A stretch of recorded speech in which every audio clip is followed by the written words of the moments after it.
All right. Welcome everybody. Today we have a live special training for you guys, how to sell on Amazon Japan in 2024. My name is Gary Huang. I'm the founder of the Seven Figure Seller Summit.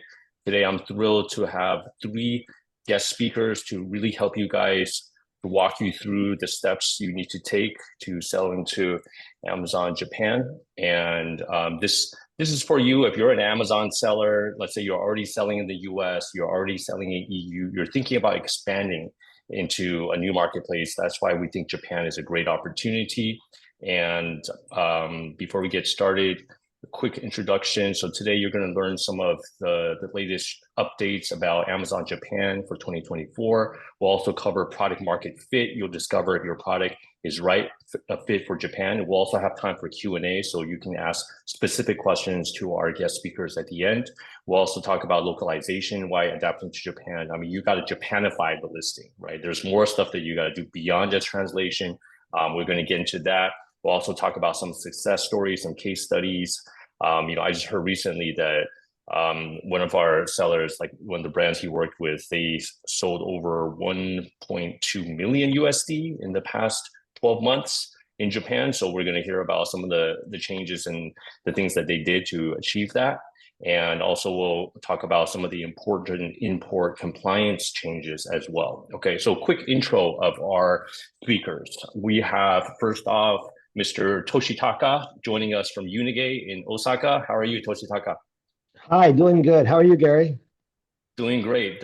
So Toshitaka is an import and compliance expert in the Japanese market. He has over 20 years, many product categories, and he's also joined by our friend Sumire from Inoue as well. Sumire, how are you?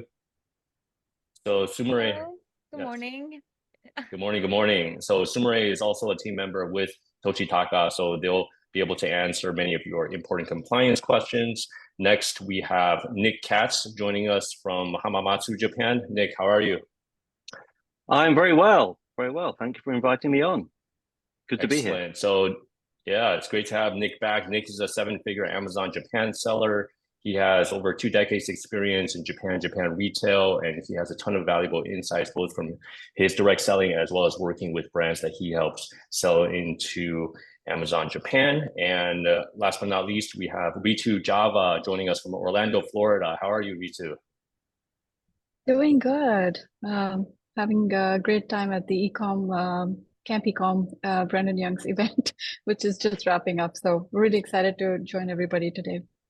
Excellent. And Ritu Java, beyond being the co-founder of PPC Ninja, she has 17 years experience in Japan. She's fluent in Japanese, and she's worked with many sellers, including myself, to help them localize their listings, fine-tune their PPC and advertising campaigns. So really excited to hear some of the updates that she has based on her actual experience looking at Amazon advertising trends and also localization in 2024. All right, so this event is brought to you by the Seven Figure Seller Japan Mastermind. We're going to have our second annual in-person event in Okinawa, Japan, this April 8th to the 10th. So make sure you stick around until the end. We'll share more details if you guys want to meet, Toshitaka, Sumire, Nick, and Ritu. All of them will be joining us, as well as myself, in the actual event. We also, I thank everybody for RSVPing. We had over 120 questions. We won't have time to get through all of them, but I've shared the questions with our speakers. So we're going to try to get to as many as we can. If you have any questions, feel free to drop them in the chat. We'll have time at the end for Q&A. I think this is super valuable because I know many of you guys already are at the seven-figure level.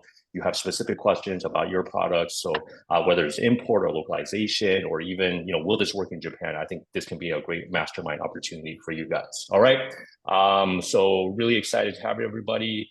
And as we are getting started, I just want to make sure everyone can see and hear us. If you can drop in the chat your name and where you are joining us from, that would be great. Okay. So I know we got a lot of stuff to cover today. So while everyone's getting checked in, I'd like to turn things over to Mr. Toshitaka. So Toshitaka. Well, Hi, everybody. And again, Gary, thank you for inviting me here. It's very nice to meet everybody. And I hope we can do some explaining of how to import things into Japan. If it's okay, could I share my screen? Yes, absolutely. Okay.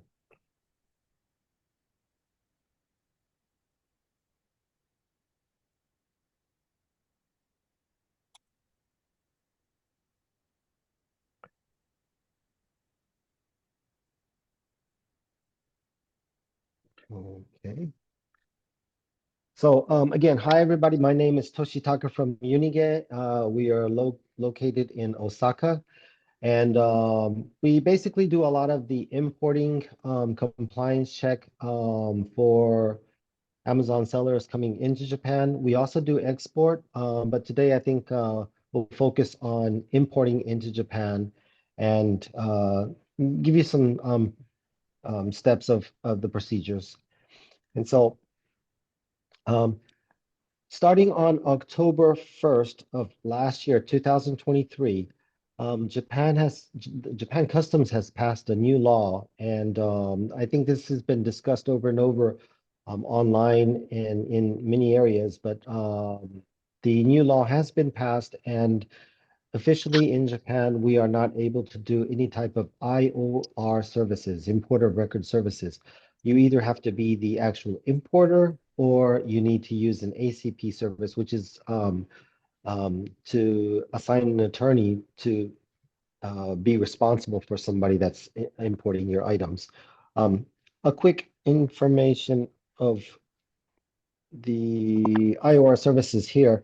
So before October 1st, an import agent could import your item and they could send the items to FBA. But after October 1st, the seller himself needs to be the importer, which is the ACP service, or again, an actual importer that has residency in Japan will need to be the importer.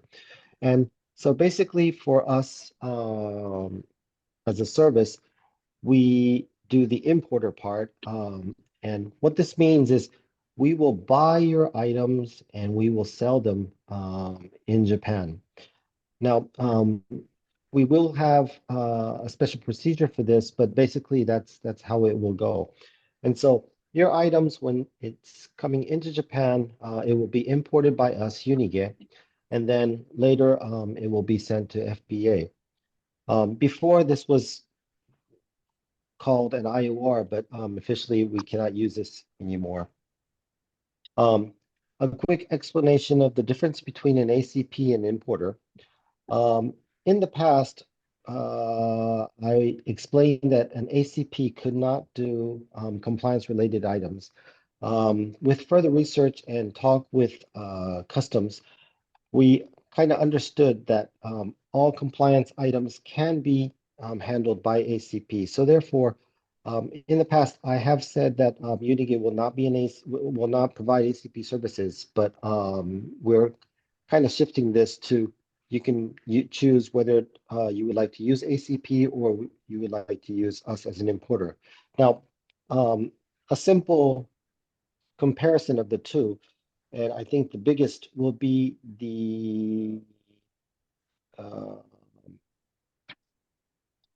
will be here concerning taxes. When you use an ACP service, you will need to declare your selling price at Amazon. If you use an importer, you will be able to declare well, the product cost. And so for items that are dutied, this will make a big difference. Also, for JCT or the Japan sales tax, upon import, you will be paying the full amount if you use an ACP service. And for an importer, it will be all based on the product cost. To use an ACP service, you will need to register your company prior to importing your items. And so there is a process that will be needed. Again, for compliance related items, a compliance check will be needed. and the person that is doing the ACP service will need to be able to handle your items. For instance, Unigay, we do a lot of cosmetic item imports, and we have a license to import cosmetics.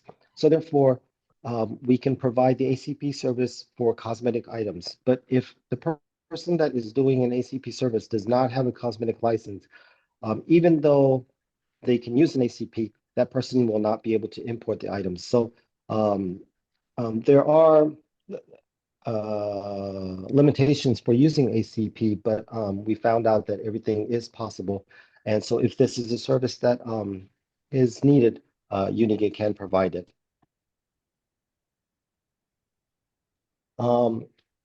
And for the people listening today, we have a special offer for compliance checks. What this is as Unigate, when we import items, we make sure that we understand all of the items. We understand what the let's say material is, what it's made of, how it's being used, and we will need to pass this information to customs for a smooth import. And to do this, we will need to do a compliance check. So before anything starts, we do a full compliance check, and upon this, we do request a fee. For all seven-figure listeners that are listening today, we will give a special offer of 1,000 yen for one SKU check. This is a one-time offer, but if you would like to see if your items can be imported, you can use this service. And also we have bundle packs that is in a cheaper discount. Excellent. Toshitaka, if I just want to clarify, if I understand this correctly, just to recap. So right now you have two import methods, ACP or importer. So Unigate can provide ACP, but can Unigate also help with becoming the importer as well?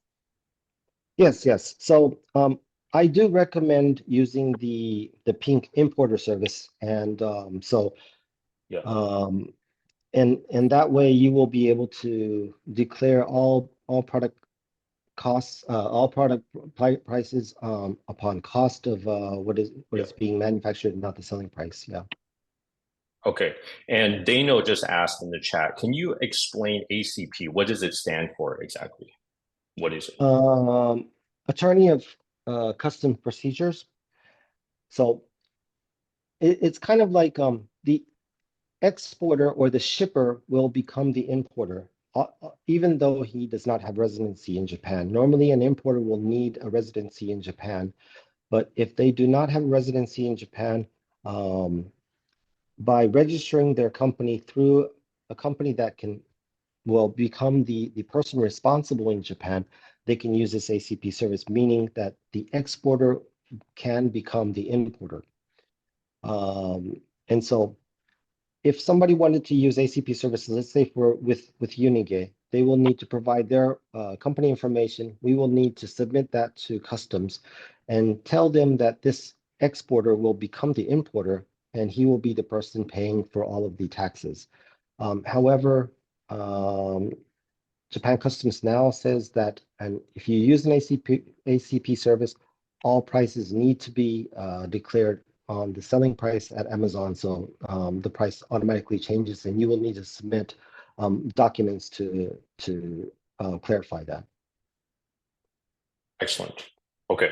We'll save some room at the end for Q&A because I know there are a lot of questions related to that. And then Toshitaka, if you go to the next slide, I think this is a great opportunity because I know a lot of you guys have questions about your specific product. Hey, I want to import like health or beauty or this kitchen product.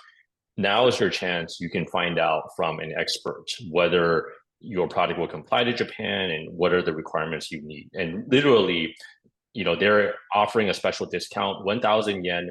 That's like $7. Okay. I mean, with the exchange rate, it's super cheap. So literally, I mean, for like the price of, I don't know, like a Starbucks coffee, you can find out whether you can, quickly enter your product into Japan or not. I think that's a no-brainer. So how do people redeem this, Toshitaka? Yes. So we will be listing this link in the chat, and so they can go there and input the code 7FSJM, and by Okay. doing that, they will be able to get the discount. Perfect. All right. Thanks so much, Toshitaka. Excellent. All right. So we'll save some room for Q&A at the end. Okay. Yes, So thank you. okay, just to be considerate of time, let's move on. So next, I would like to welcome Nick Katz, our seven-figure seller, joining us from Japan. You're on mute. I actually meant to do that. I've actually got a second job as a mime. Yes. Okay, yes, hello everybody. Thanks for having me on, Gary. I would like to just quickly add something to what Toshitaka-san was saying, because we've dealt with a lot of kind of brands over time. When it comes to compliance checks, you really have to have them done, because there's often products that you think would definitely not be an issue, and they can often be a problem in Japan. You might have a product that you don't think is a medical device. It could be a tongue scraper, something you just use to scrape your tongue. That's a medical device in Japan. Or it could be something that you don't think is a pharmaceutical product, but it would be in Japan, they call it kind of like a pseudo pharmaceutical product, which you are allowed to import, but there are regulations. So just to add on to what Toshitaka-san was saying, is that for such a cheap price, have your products checked anyway, because you might be surprised that it's something that will need. It might not be very costly, but it's something that will basically save your products being stuck at customs and possibly being returned, or having extra fees for being kept at storage at a courier service or something. So definitely have the checks done. Yeah. Anyway, if I can just quickly add, based on my own experience, one of the kitchen products I was selling in Amazon US, I did all the numbers, I ran all the research, jungle scout, everything looked good. There was like almost no competition. I'm like, this is like a golden opportunity. I was about to bring it in, but then I found out that one of the components for this kitchen product is actually illegal in Japan, because Japanese law, I mean, some things is really obscure. Like certain stuff that's legal in the US is not legal, like certain types of things. So I'm thankful that I didn't bring it in. Otherwise, I'd be stuck with like hundreds of units that I would have to dispose of in Japan, and I was out of Japan at that time. So lesson learned. So hopefully that saves some of you guys some headaches later on. All right, back to you, Nick. Thanks. Okay, thanks. Okay, so what I will talk about today is a little bit, and it's topical, being Q1, being after the big Q4 season in the other Amazon marketplaces, because I think part of the point of today's presentations is to kind of include changes that have happened in Japan, and there are changes that I've noticed when it comes to sale periods, and sale seasons are very important for e-commerce in general. I think particularly important for Amazon, and very important when it comes to Amazon Japan. So a lot of people won't know, but Japan has a lot of national holidays as a country. It's one of the highest of the national holidays of any other country in the world. I think it's like 17 or something. And a lot of them over the past few years have been moved to things like Mondays, so that there are a lot more 3-day weekends in Japan now than there were even 10 years ago. And so that is a time where obviously you can focus on getting extra sales for your products, especially if you're off Amazon as well, if you have your own website. And then Japan, the main holidays on Amazon Japan have always focused around the typical ones that you would get in most other marketplaces, like Prime Day, for example, or kind of before Christmas, I guess, is what you would assume would be a good holiday in other countries. But that's never been a big season in Japan, because Japan is not a Christian country. They do have Christmas in a way, but it's not the same kind of thing. So what is very normal, for example, in Europe or America, is that Q4 will be the big season. There'll be a lot of people launching in Q4, a lot of people spending the whole year focusing on their Q4 sales, Q4 being the pre-Christmas sales. And in Japan, that's traditionally never been the situation. In fact, traditionally, the biggest sale period has always been New Year. So we're actually just coming out of the biggest sale period in Japan. So the New Year holiday has always been big in Japan. It's not Christmas holidays in Japan, it's the New Year holiday. And Amazon has only ever had a Prime Day, one Prime Day, up until last year. So 2023 was the first time that Japan had a second Prime Day. And I was interested to see how that would work in Japan. And that was huge. All the brands that we do, it was very, very large. So there's definitely more of a shift towards Amazon is kind of pushing this shift towards the end of the year in Japan as well. And one other thing I'll mention is that everybody knows about Black Friday and Cyber Monday. Japan has never had that traditionally in the past. In fact, back in 2000 and I think 2017 was the first time I noticed any retailer doing a Black Friday event. Amazon didn't have it then. 2018, Amazon had the Black Friday. I think it started about the 5th of December. It was beginning of December. It was way after Black Friday internationally. And then from 2019, they started to kind of put more weight on Black Friday. And I noticed that 2023, Black Friday was absolutely huge across just about every marketplace here. So there's definitely more of a shift towards Q4 being big in Japan.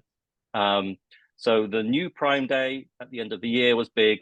Black Friday was a lot bigger than it's ever been beforehand. And I noticed that New Year was not as big as it traditionally has been.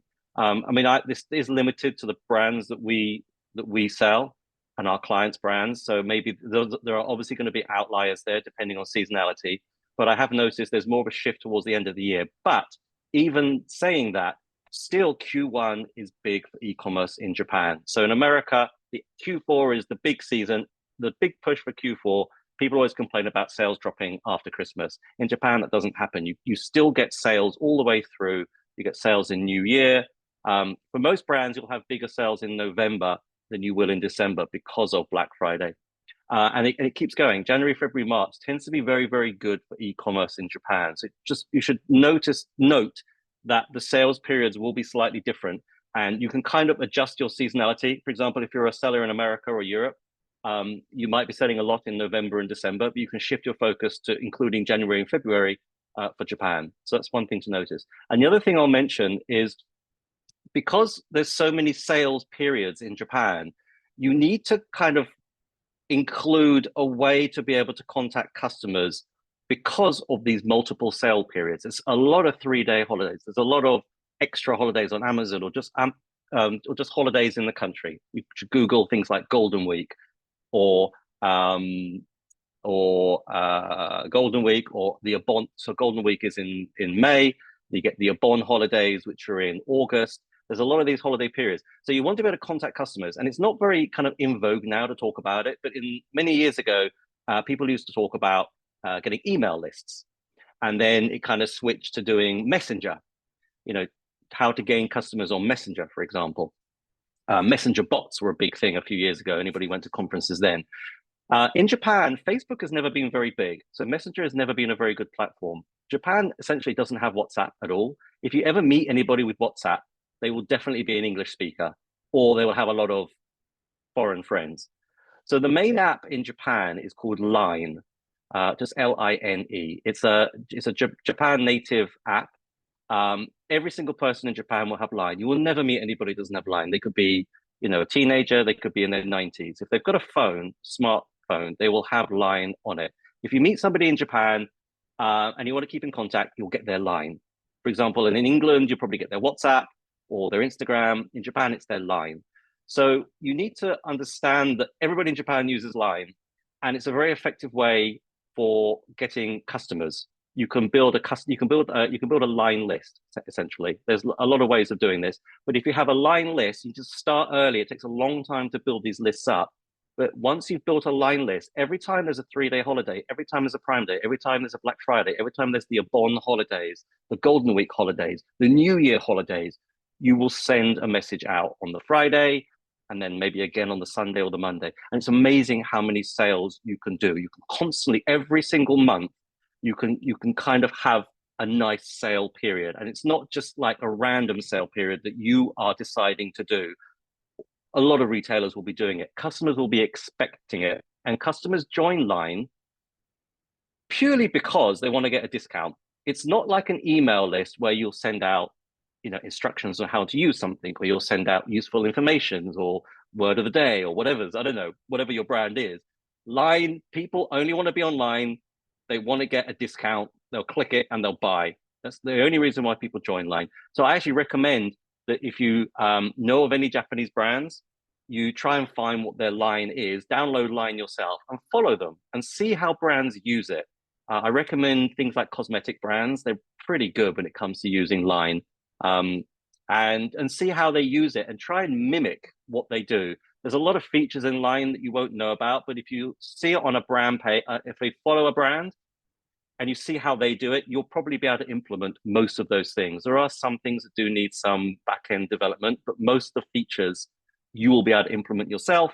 I recommend starting to try and build a Line list. You don't even need to build an email list. So send if you've got a brand in America and you have insert cards and you send people to try and get people onto an email list. For Japan, I recommend trying to get people onto a Line list. And normally the best way of doing it is to offer a discount code or just, I don't know, we don't do ebooks, but you can just offer something so that people will sign up, and people tend to stay on the list so that they can receive discounts. And it's incredibly quick. As soon as you send a Line message out, it will crash a website unless you really got strong servers. It's unbelievably fast. Whenever we send them out for the Line sales, for the Amazon sales, there is a huge spike. The instant it goes out online, you can see it on the Amazon sales data. So that's the basic premise of what I want to talk about today. So the fact that there've always traditionally been a lot of sales seasons in Japan. Q1 is very good in Japan. There is more of a push to Q4 being bigger, and it certainly is getting bigger. And you should use that by trying to get customer lists. I would recommend Line, so that every month you can contact customers about some kind of sale, and you can kind of keep a nice flow going throughout the entire year. Excellent, Nick. We have a question from Dano. Are there people who would make their Line list available to a third party for a fee? I don't think you could make your Line list available to a third party. I mean, could you rent a list? So let's say like you have someone like an influencer. No, I don't think. I should probably check about this. Actually, I don't think you've actually got. No, you can't. So I mentioned there is a programmable element to Line. That's kind of the route we've gone down to get a bit more sophistication, but you definitely don't need to do this. So you can get data about Line customers, but you need their consent. So there's a special form. So most people won't be using this, by the way. You don't need this. It's just if you're going to do something within Line that's not the typical, that will involve customers adding in private information, then you need to get their consent. So most people won't have that on their Line list. So you won't have that information. And it's connected to the phone number and to the person. Right.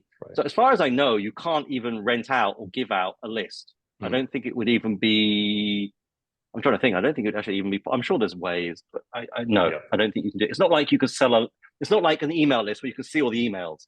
For the Line list, you don't see. There's no phone numbers to see. You can ask for permission, and then you can do it that way. But most people won't be going down that route anyway. I see. Nick, if I may clarify my question.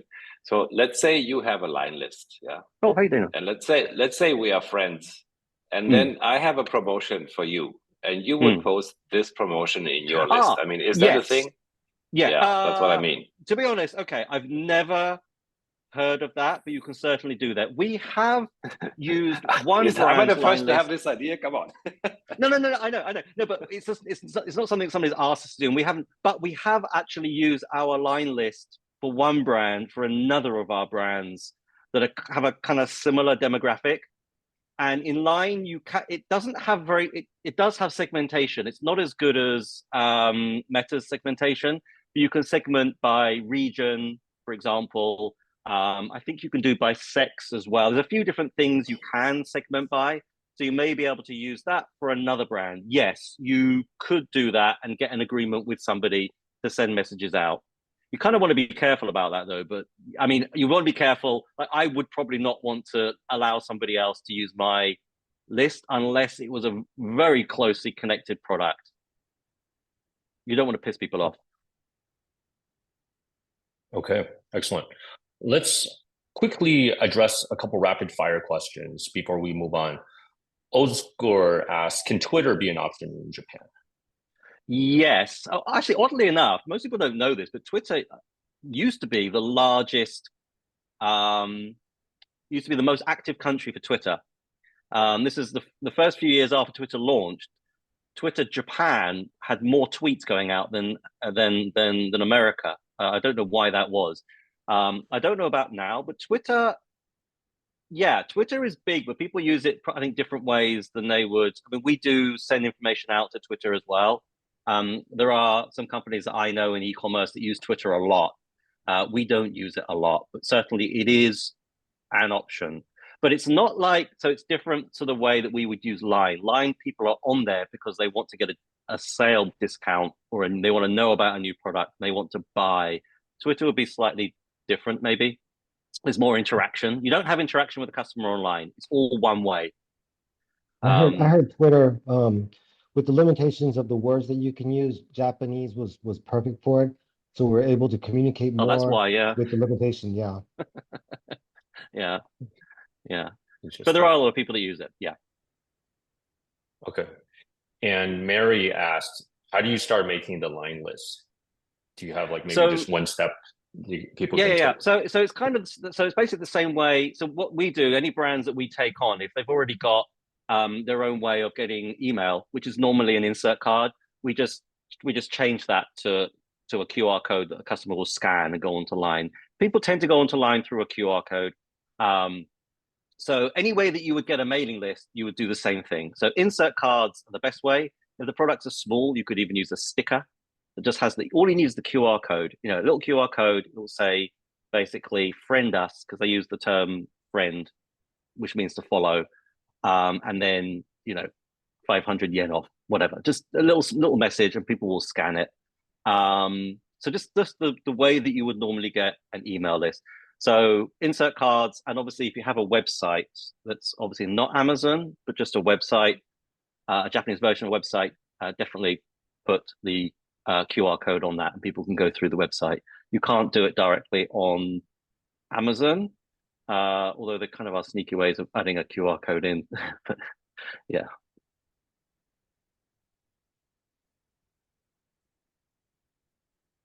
Oh, you're muted, Gary.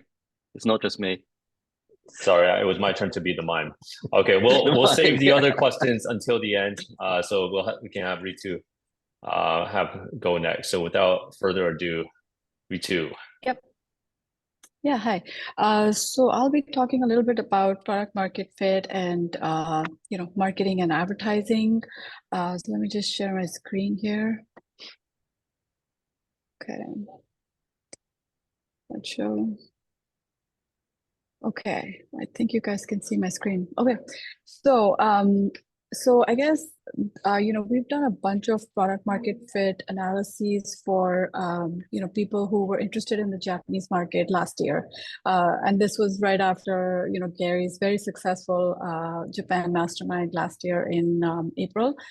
And what we found was that people would think that their product that sells really well in US, UK, some other market will be successful theoretically in Japan. But without doing the analysis, you could make a mistake. Gary was talking earlier about the compliance part, and that's a pretty important part to make sure that you've kind of checked the box there. But then there's also other elements of whether once the compliance part is okay, is there a chance of like making profit, right? At the end of the day, you guys want to make profit, and that's why you're leveraging your assets from different markets to Japan. And so it's kind of the goal is to kind of make profit. So what do you look for in a product market fit? So I just have a few points here because we did so many of these last year. So first of all, we try to figure out the total addressable market. And now, you have this really good tool called the Product Opportunity Explorer. You can use that to kind of get an idea of like how big the market is. You can also do an analysis of your top results from relevant keywords using tools like Jungle Scout, Data Dive, again, Product Opportunity Explorer.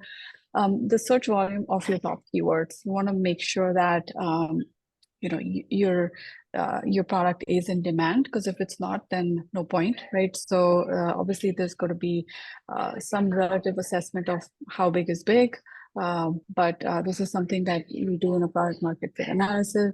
And then market distribution of the top sellers. You need to know how fragmented the market is, because if you have like 500 sellers selling the exact same product, you probably don't have an opportunity to kind of squeeze yourself in.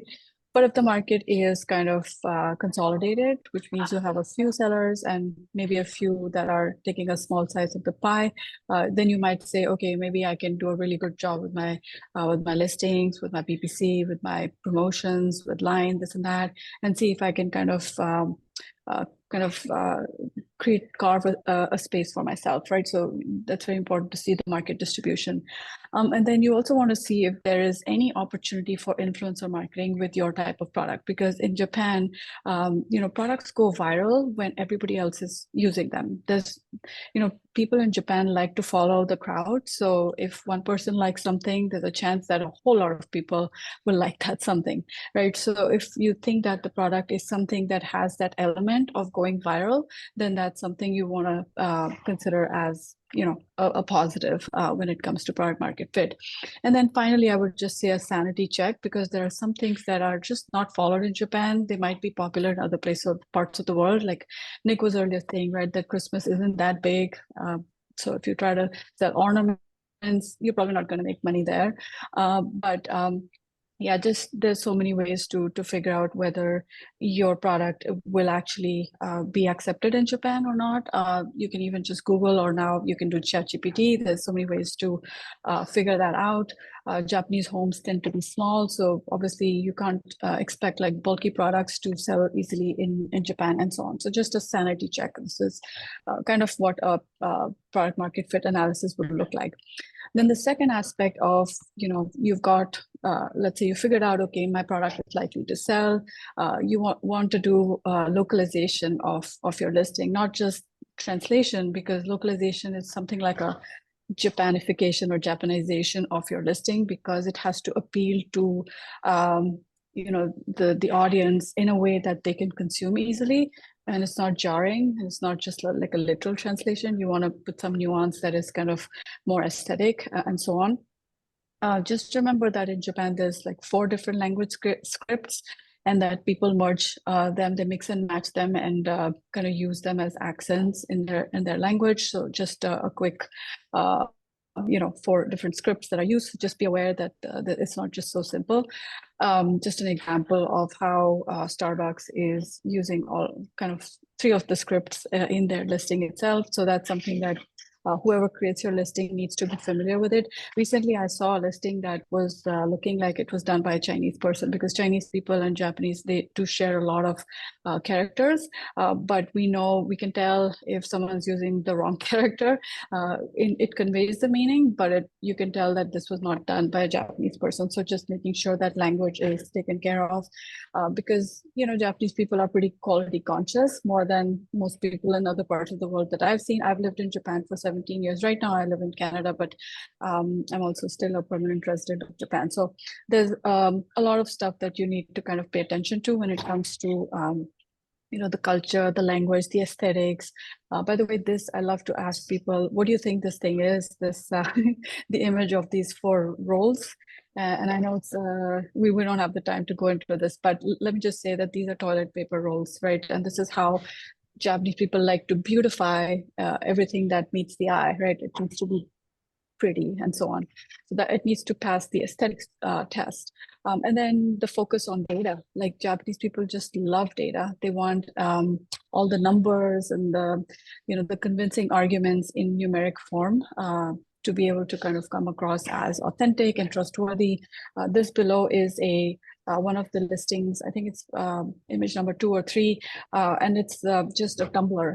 You can see how much text there is on this page, but the fact that the person has put in the effort to explain things really, really well kind of goes in favor of, okay, this brand can be trusted because they took the time to explain things. And it's kind of like the stuff that Japanese people really love, understanding some of the culture and values of the country, not to offend people, not to rub them the wrong way, making sure that your your copy is in line with all of these things. Which is why, I wanted to say that localization in Japan is more important than in other markets, because it touches so many different aspects. So areas to focus on: language, nuance, target audience, and visuals. Like all of these things need to be paid attention to. In terms of visuals, like I just wanted to show quickly that Japanese people have details. So this is like a spray bottle, like a freshener, room freshener. This is what it looks like on a Japanese listing.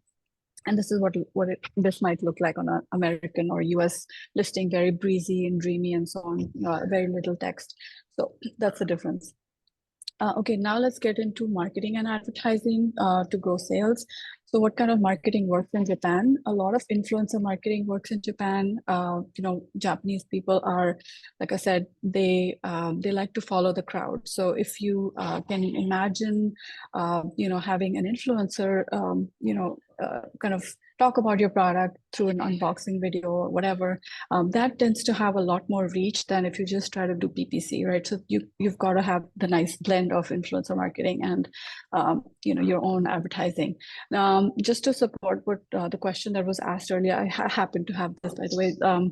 The most used social media platforms in Japan, top one that Nick already mentioned, is Line. 82.5% of internet users use this platform each month. Then second is Twitter, which someone already asked the question. Then you have Instagram, Facebook, TikTok. This wasn't there earlier, but now it's slowly moved up the charts and is now sitting at number 5. So there's lots of lists that are published of like TikTok influencers, etc., that can be reached, and they can be approached to kind of help you sell your products. In terms of ads, this is my last slide. What is new compared to last year? Well, now you have a lot of new types of promotions. There's new types of ads. There's new controls for bid management. There's new data that you can use for analysis in Japan. So everything is getting really rich. You're data rich, right? And then there's also a lot of new data that's available from Amazon that can be exploited or leveraged in order to make your your products be successful in Japan. So I'm going to stop my screen here. Excellent. Thanks so much, Ritu. I love the visual you had about like the 4 aspects for products in Japan, with like the aesthetics and the toilet paper, and also the focus on data. I mean, that's totally on point. I think it was also very interesting to see that we all know that Line is number 1 in terms of social media, but Twitter is number 2. I didn't realize how popular that was in Instagram, and TikTok is up and coming. So excellent. Okay. So let me see, as we're going forward, I know we have some questions in the chat. Let's take one quick question as we're going before we go forward for Ritu. Oscar asked, what would you suggest for the minimum product selling price to cover PPC expenses and reach the break-even point in a couple of months? Ritu. Yeah, that's a great question. Yeah, and the thing is that, PPC costs have just been going up and up and up, right? So I would say the most important metric to measure and to watch out for is your conversion rate. That's like just number 1. If you can get your conversion rate up above 10%, then everything will work in your favor, because you will be able to win a sale faster. So let's say if your conversion rate is 20%, I'm just taking a random example. 20% conversion rate means that every 5 clicks, you will have a sale, right? Which means you only need to spend for 5 clicks. And if the average cost per click is, let's say, 100 yen, then you're spending 500 yen to make 1 sale, right? So if that math is possible, then you know what your ACoS is going to be already. So let's say your product is like a $50 product, a 5,000 yen product, and let's say you're spending 500 yen because your conversion rate is 20%. Then your ACoS is basically spend divided by sale, which is equal to 10% ACoS, right? If you want to make your products profitable on Amazon, you need to work on your conversion rate. And the reason, if you can do that, then you can have profitable PPC. The second thing I like to say is that if you can make your advertising dollars go beyond the first sale, that would be ideal. So if you have a product that can be either purchased over and over again, like a replenishable, Maybe supplements are a little bit too extreme. I would say it's like, okay, supplements require a lot more compliance. But let's say if it was a product that could be either replenished or something that requires a secondary part that needs a person to come back to you, then you basically, your investment in ads is not for that one sale. It is for acquiring a customer. And then you know that once you acquire a customer, you can remarket to them and win them for cheap, right? Because remarketing is cheaper than marketing for the first time. So if you can think of products that have a longer lifetime value in terms of like not just the one sale, but over and over and over again, that's the best type of product that can take your dollars way, way, way far into the future. Sorry, that was excellent. A little long-winded. No, that was excellent. Thank you for that. And then, okay, so I want to thank you guys, and I'd like to just take 1 minute to mention a very unique conference that we have coming up in April.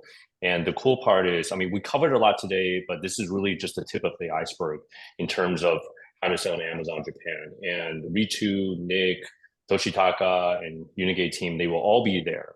So I think this will be a super valuable opportunity if you are serious about selling in Amazon Japan. So I'd like to quickly introduce the 7-Figure Seller Japan Mastermind. As I share my screen. So basically this is, I mean, it's the only English language conference for Amazon sellers to really help them enter the Japanese market. So last year we had it in Tokyo, and this year we're going to have it in Okinawa. So Okinawa, for those of you guys that don't know, is the Hawaii of Japan, as it is known. So we have literally secured the Hilton in Okinawa. It's literally on the beach in this little island, white sand. It's going to be like clear water. And then our conference 2 full days will be at the hotel. So everybody will be there at the same time in the same place. So literally, we're going to give you the roadmap for selling on Amazon Japan in 2024. And then also we have new content. We're talking about, I know a lot of sellers are interested in Rakuten. So we're speaking with Rakuten to see if we can get them involved either directly or also as for other sellers that have experience. And we have, in the past, we've had 8-figure sellers, like for example, Kengo, he's selling $40 million a year in only Japan. And so I feel like this is a great opportunity for you guys that are interested. And I feel like this year the theme is really the 6 bridges to cross to get into Japan. So we covered these, some of these bridges as we're going forward, starting from the product market fit, as Ritu talked about, to listing localization, Japanification, really like the differences between like a product that you see like in the US versus like Japan, like these wet wipes, you can see like people are really going into the minutia, the details, the measurements. I mean, these are like, alcohol wipes, right? But like something like this, you can see like how they really market it differently. So we'll have plenty of real life case examples and import compliance. Toshitaka, Sumade and the team will be there to answer any question you have about this. We'll have 3 full days together, shipping logistics, 3PL questions. I mean, logistically, Japan, we didn't even talk about this. Japan, if you're sourcing from China, Japan is China's neighbor. So even if you ship by sea, we're talking about like a week, it's really quick, so you can circumvent a lot of those long lead times. And Brandon Young, this was like a light bulb moment when he found this out. He's like, you can turn over your cash a lot quicker because you don't have to hold months of inventory if the supply chain is so short, right? We're also going to cover Japan launch strategy and also optimizing your sales and marketing. So this will be 2 full days of the conference, 8th to the 9th in Okinawa. And also we're going to have a 1-day fun day where we're going to enjoy snorkeling.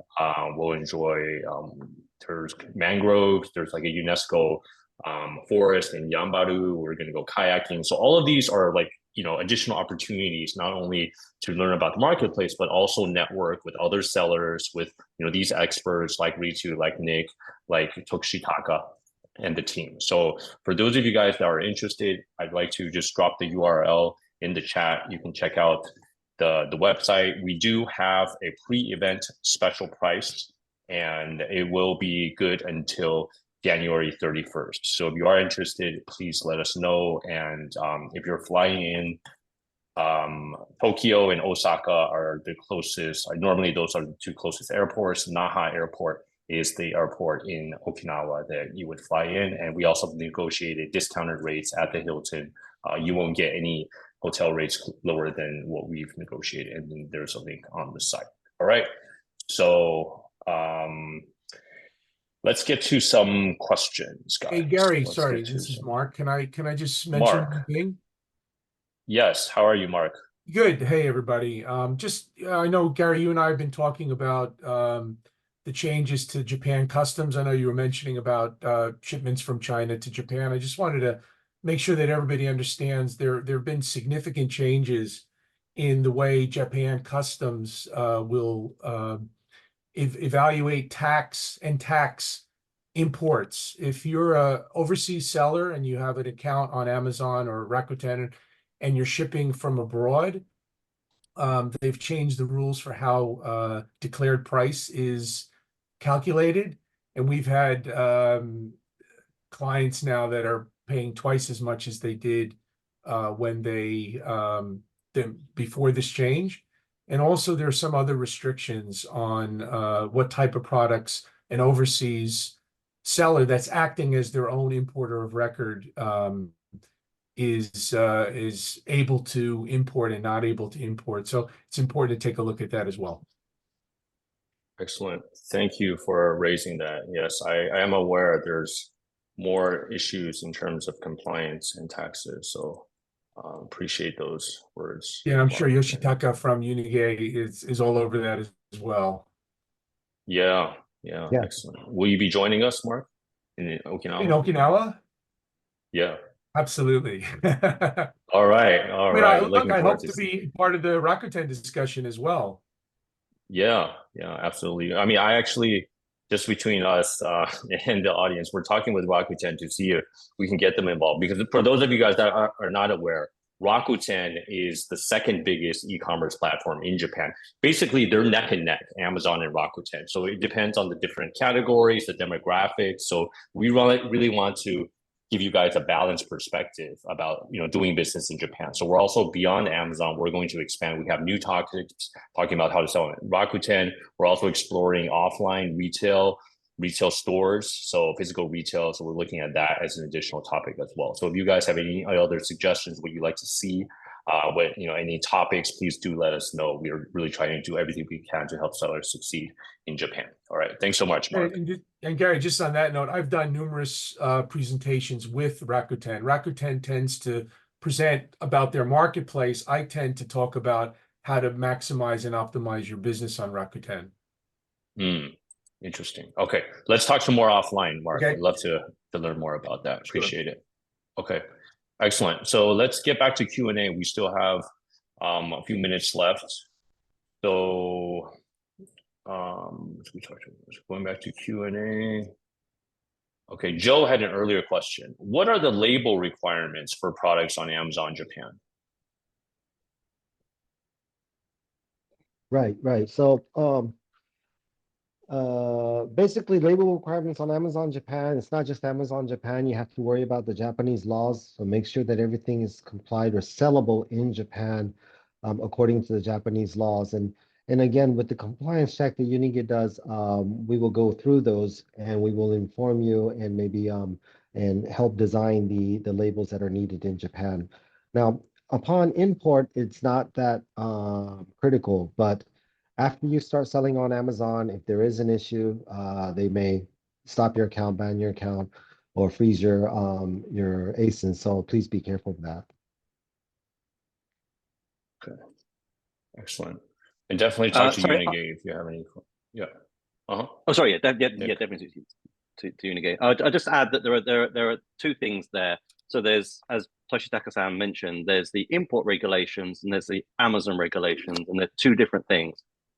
So obviously you have to speak to a company like Inoue and find out about the import regulations for the product.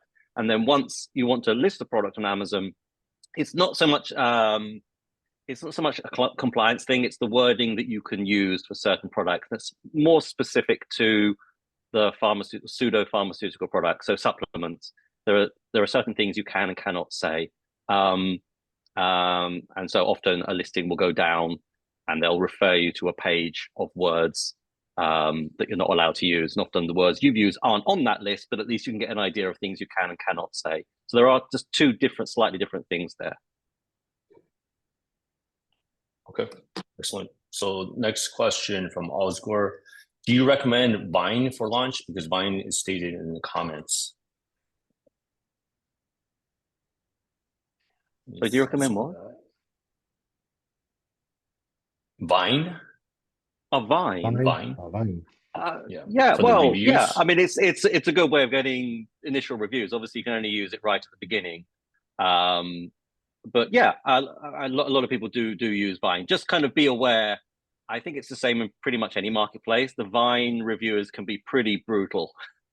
They can be, you know, if they don't like something, they will be really, really mean about it with photos, and they'll write a lot as well. So just kind of be very, very careful. And also one other thing I've noticed with using Vine, and that's because obviously people get the free products. Sometimes people who don't need the product will get the product and they'll leave kind of a bad review. So we had a product that was related to, for example, babies, and a Vine reviewer who didn't have a child got the product.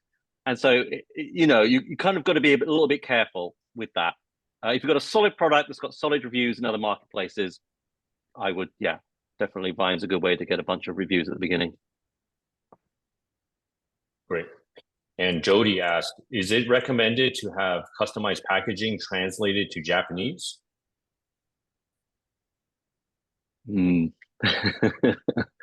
That's kind of a good topic, actually, because you can, it kind of depends on the products. It depends on the branding or the image you want for your brand. So traditionally, and it's slightly counterintuitive, Japanese people do like the Roman English language, English characters for brands. You'll never see a brand like Starbucks generally wouldn't write Starbucks in the katakana, they'd write it in the English language. Although for the listing, they will put the katakana because they want, obviously, the SEO, the search algorithm to pick up on it. So it's generally, I recommend clients, you use as much English or the native language as you can, because that'll confer more of a brand image. English looks nicer, but you definitely need to use Japanese for certain things like instructions. You have to have that in Japanese. So people understand how to use the product once they've bought it. And there you can kind of put Japanese onto the packaging if there's certain things that you think the customer should know and they might not understand if it's written in English. But often people don't really care about what's written on the packaging, and English does look cooler. So you can definitely over-translate products, but it's very product dependent. But so often you can launch without actually translating the packaging itself. And often, I mean, we've had clients that we've translated everything, and then we're actually going back now to leaving the packaging in English. But everything else around it is in Japanese. Support is in Japanese. The listings obviously is all in Japanese. Instructions are in Japanese. The insert cards are in Japanese. But the packaging, we're going back to using English for lots of them now. Interesting. Ritu, any thoughts on that with your localization experience for Japan? Similar. Yeah, I mean, I've seen brands that don't actually do any package translation, and they're doing just fine. But yeah, I mean, for critical stuff that affects the usage of the product, definitely some sort of insert that does the description in Japanese would be the most ideal. Yep. Okay, great. Thank you. And Jay asked, do I need to get a JCT number to sell in Japan? Original marketplace is US. No, you don't. If you have a certain number of sales a year in Japan, so over 10 million sales, Amazon will know you've got over 10 million sales, and Amazon will pester you for the number. In fact, they'll pester every seller for the number, even if you don't have to be paying tax yet. So if you are required to be paying tax in Japan, definitely you should be registering. You'll need the number. So and then you'll register that on Amazon. But if your sales are lower and you don't need to be paying tax yet, consumption tax in Japan, then yeah, you don't need the number. Keep in mind that since October 1st, there was a change in the tax law in Japan. So when you invoice a customer, you have to put your tax number on it, or they won't be able to deduct the tax when it comes to doing their tax returns. So this affects business buyers on Amazon. So if you have a tax number, you now put it onto Amazon. There's a place where you can now enter it in Amazon as you would, for example, in the other marketplaces, especially Europe, so that when a business buyer buys the product, they have that number on it and they can then use it. So if you have a lot of business buyers, then it's very, very useful to have a tax number, because business buyers may now, we're not quite sure, but we think that probably since October, business buyers might be choosing buyers that have a number, because they can then deduct the tax. Whereas if you're a seller that doesn't have a tax number, the business buyer will not be able to deduct the full tax. They will be able to deduct a percentage, 20%, I think, a percentage of that, but not the full amount. That's a bit too much detail there, I think. You. Okay, no, this was super useful. We're already over time, guys. So I just wanted to thank everybody for joining us. And how can people learn more? How can people connect with you, Toshitaka and Unigate team first, for people that want to learn more? Yes, please send me an email. Myself or Sumide will be here to help, all the way from logistics, compliance, and any questions that they might have for the Japanese market. I'll try to answer. Is that service@unigate.info? Yeah, service@unigate.info would be best. Thank you. Okay, great. Thank you. And that link again, if Unigate team, if you can drop the link with the discounted 1,000 yen, I mean $7 compliance check, I think that's a no-brainer, guys. Okay, Nick, best way to connect. Yeah, I haven't actually got an email prepared for this. Contact Gary, and then he can tell me. Or just contact Toshitaka. I'm Nick's VA, so I'm Nick's VA. So okay, contact me, guys. Just contact me at my Gmail. I'll see if I can get to that. And Ritu, best way to connect. Yeah, I actually posted it in the chat. So the support at ppcninja.com for any PPC help or localization. Perfect. Thanks so much. I've also put one in the chat, by the way. I thought, yeah, I should do. Yeah. Okay, excellent. And then again, I also like to thank everybody for joining us. And if you do want to learn more, I highly recommend you join our in-person event in Japan, 7-Figure Seller Japan Mastermind.com. We have special pre-event discount until the 31st. Nick, why should people join this event, in your opinion? Selling on Amazon Japan is like selling on pretty much any other marketplace. It doesn't, although it's a different language, it doesn't take a different skill set. All the tools pretty much are there. So if you know how to sell on Amazon, you should be selling on Amazon Japan. But there are a few little things that you do need to know about, especially when it comes to things like importing, maybe a few tax things. So it's kind of difficult to find this stuff online, to be honest. And so if you come to the event, you can basically speak to all the actual service providers that you need, or they'll give a presentation. You can speak to everybody, and you can solve all your problems in one go, as opposed to spending weeks and months Googling things and then giving up. Basically, it's a one-stop. It's a turnkey solution, right? Speak to everybody you need to, and then start selling. Excellent. And Ritu, why should people join the 7-Figure Seller Japan Mastermind?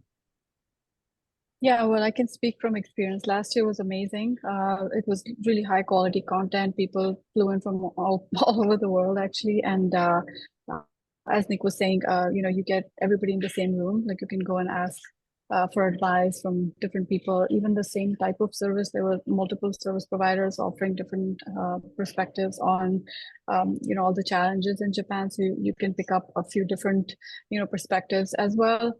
And then it's just fun. It's fun just hanging out with this group and creating paving the path forward for you to eventually be able to sell on Amazon Japan. Yes, thank you.